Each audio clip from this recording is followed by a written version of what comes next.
President Bush framed the war on terror conceptually in a way that was very broad, war on terror, and he used sometimes certain terminology that alienated many people, Islamofascism. Right. You've always framed it in a different way, specifically against one group called Al-Qaeda and their collaborators.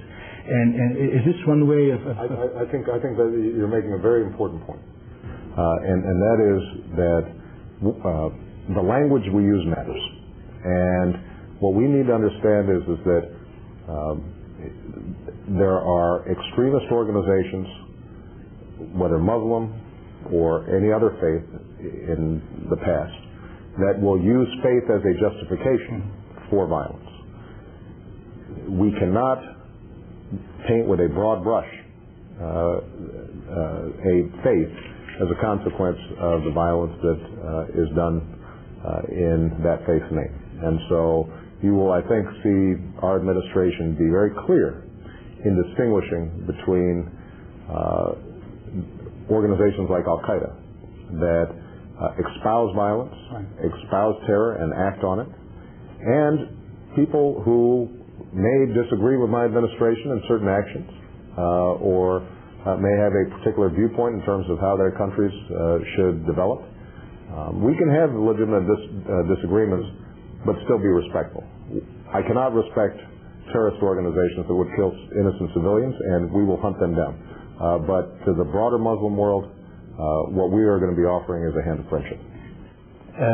Will the United States ever live with a nuclear Iran? And if not, how far are you going in direction of preventing that? You know, I said during the campaign that it is very important for us to make sure that we are using all the tools of U.S. power, including diplomacy, in our relationship with Iran. Now, the Iranian people are a great people. The Persian civilization is a great civilization.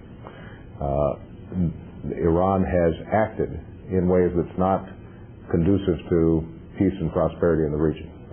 Their threats against Israel, their pursuit of a nuclear weapon which could potentially set off an arms race in the region that would make everybody less safe.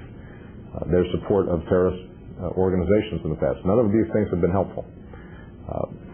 But I do think that it is important for us to be willing to talk to Iran, to express very clearly where our differences are, but where there are potential avenues for progress.